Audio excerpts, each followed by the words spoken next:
crazy, stupid, thrill-seeking, adrenaline junkie. Some people say unbelievable. For myself, I'd say comfortable. It's just comfortable to me to be in the arena.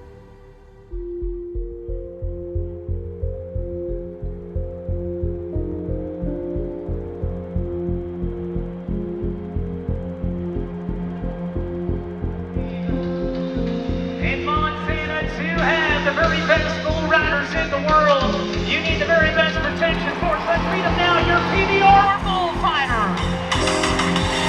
Say hello from Montana, Koby, Ruff.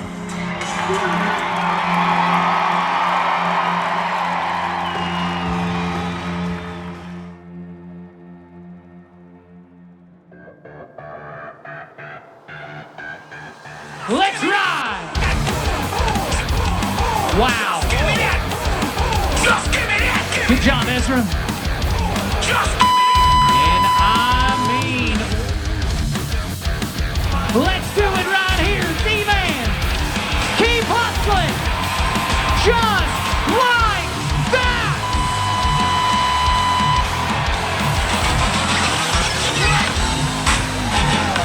Livingston, Montana. I don't know why you were so damn quiet. Give it up.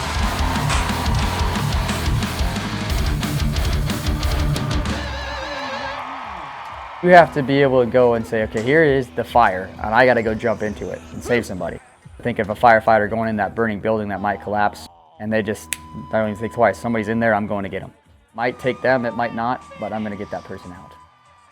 I'm Koby Ruff, and I'm a professional bullfighter.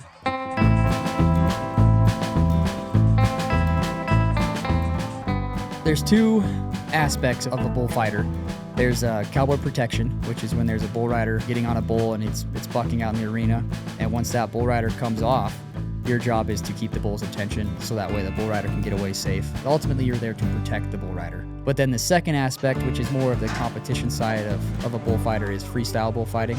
It's very similar to the matadors in Spain with the red flag, except for we don't have a sword and we don't kill the bulls. You're judged basically on how mean this fighting bull is and how well you engage the bull, keep its attention while also exposing yourself. You don't get penalized for getting hooked. It does happen. But you do get penalized for like jumping on the fence or if you're just running away from the bull. Now with a fighting bull, it's trying to kill you. It wants to hook you down and sit on top of you until you don't move anymore. For me personally, I wasn't a very good bull rider. I could start one for about 2 jumps and then I'd lose my feet or I couldn't stay in the middle. The other problem with riding bulls that I had was the allergies. I'd have an allergic reaction after every bull ride. I had to go in and do like a allergen test where they sit and prick your back. And the biggest allergy I had in that whole deal was bull dander. I am a bullfighter that is allergic to bulls, as ironic as that sounds. Yeah. So between the allergy meds and then I got stomped on a couple good times riding bulls, my mom was like, yeah, you're done. Give him a little morning snacky. Got his hay, nice alfalfa grass mix. Oh yeah, you know what it is. Come here, Freddy. You want a little extra? AKA ankle biter. Danger Dave named him that. And then my girlfriend Lexi now wants to call him Freddy. Well, Freddy, he's bred to be a mini bucking bull.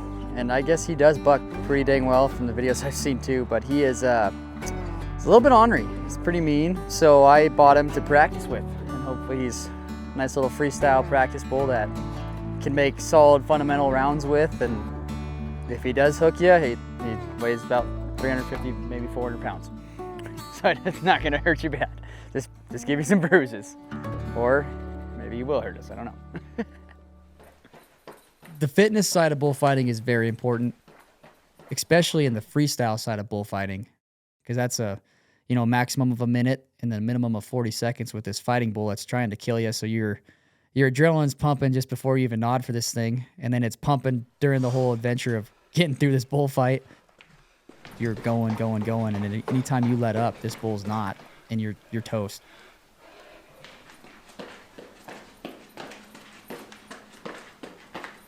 It starts with your mind. Visualization, I think, is a huge part of my game. I like to visualize that feeling of him coming to me. We are heading to Red's Classical Barbershop, the workplace of the great Al Sandvold. Al Sandvold was, oh man, I'm going to butcher it, but I think he was a 16-time Montana Circuit Finals bullfighter. Lives here in Bozeman, and he was the guy who taught me how to fight bulls. So now he cuts hair for a living. 22 years of fighting bulls to cutting hair. Al does not like two things. He hates surprises, and he hates being late. We might be a little late, but it's the train's fault. Okay, he's talking. Well, see you on the next one. How you doing? Oh, good. Look at this guy. I hate surprises and I hate being late. I'm freaking late. Koby, he was a natural, just absolute natural. He, he grew up around cattle, and he knows how cattle move, and he was already a step ahead of the game that way. And the thing about fighting bulls, there's a lot of ups and downs, both physically and mentally. Koby has experienced both of those in the short time that he's fought bulls, and he's such a nice kid. You won't find a nicer kid on the rodeo trail than Koby Ruff, I'll tell you that. And he's almost too nice. And I think I told him, I said, you got to somehow continue to be a nice guy, but you got to find an edge, not in a negative way, but just have an edge about you that people will take a step back and say, yeah, this guy, he's for real.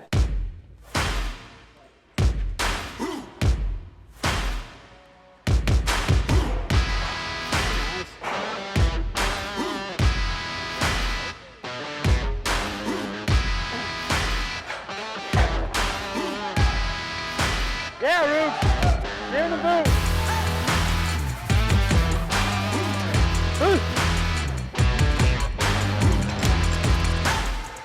Come on, Jacob. Get up. When you roll through a gap and grab a bull, and the bull rider's just about to get annihilated, and all of a sudden you got this attention of the bull and it's all on you, and you're about to get annihilated, and then you just kind of sneak out of it. And people are like, nice save, that away, Bullfighter. That stuff's the best feeling when you're doing it.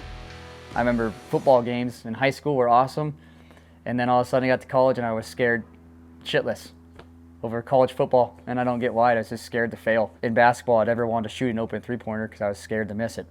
In baseball, I had a chance to go play junior college baseball in Oregon, and I ultimately said no because I was scared to hit. I didn't think I could hit at that level. Whereas bullfighting, it's always been like this comfortable thing of bring on the challenge.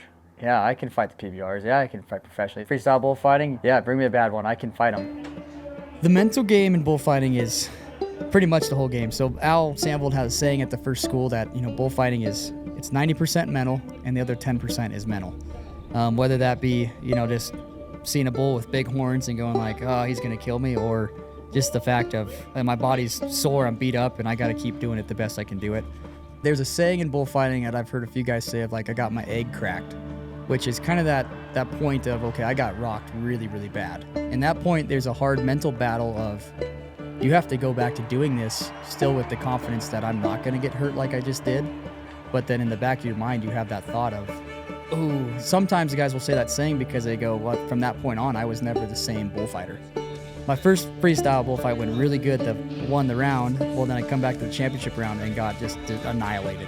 Into the corner, and this bull hooked the crap out of me, tore up my hamstring pretty good. And from that point, I actually went back to the school because I was scared. Every time I stepped in the arena with a bucking bull or a fighting bull, I thought this thing was going to kill me. So that's where I had to kind of get back mentally to, it's going to be fine. You can still battle through this and be okay. And that egg was definitely cracked for a month or two. I go back to my focal point of just breathe, settle everything down, and then I just go back to who am I and where do I want to be. Every bull's the same. It's a bull. Fight it. Injuries can happen, but I think I'd rather have the injuries than the feeling bad of I didn't go in and do this and somebody got really hurt. We are currently on our way to Livingston, Montana for the Livingston Classic PBR.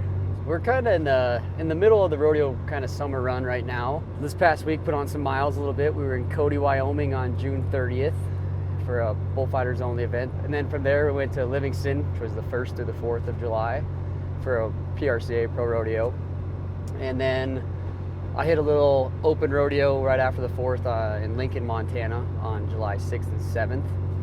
And then last night I was actually up in Big Sky, Montana. After tonight, get a couple days off and we'll be back up in Big Sky on Thursday for Big Sky's PBR, which is Thursday, Friday, Saturday. Thankfully, right now we're pretty healthy. Just a little sore from typical bumps and bruises, nothing bad by any means. Last year at this point I was pretty sored up, but last year in Koby I took a pretty good little hook in, so my hamstrings got all tore up by a bull's horns. But this year we're just right, just kind of the righteous soreness in a way. The only real difference for me is, yeah, the endurance. You kind of, especially a day like today where it's 90 plus degrees. Definitely been drinking a lot of water, a lot of electrolytes, and then you just kind of gotta keep your motor from being too revved because you got a long night ahead. We want the energy level up. Gotta let it all hang out and Max Castro to get ready. From Guatemala. On the track, took it to the bank. I'm here. Yeah, I kind of got stuck behind him on how far he flew. Yeah. Thriller So I decided to make a choice and go one way. That's is okay. the bull to Just keep talk, down. right? Yeah, let you know I'm You're there. that third guy, you know, let it develop a little.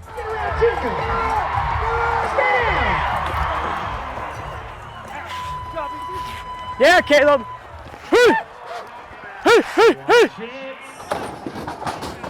Heads up, he's still not out. Great job by our PBR Bullfighters. Way to drive, but I didn't want to cut you off when he came back. Heads up, boys.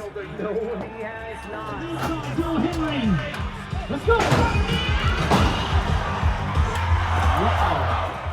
Thank you again, our PBR Bullfighters, Koby, Ruff, Ezra Coleman, Caleb Barrett. I don't consider myself a thrill seeker. Like, I hate heights. I hate being scared. But I just love bull riding. My favorite part about fighting bulls is honestly probably that I get the best seat in the house to watch bull rides. I've just been a fan of bull riding since I was really little. I'll tell myself, like, who am I and where do I want to be? This is why I'm here. It's no longer just fear. This is why I'm here. This is where I'm going to go do. Kind of what God gifted me athletically to do. But I can't be riding them, so I might as well be right there and protecting guys so they can keep riding and keep getting on so I can keep fighting bulls. I just want to take bullfighting as far as it's going to take me.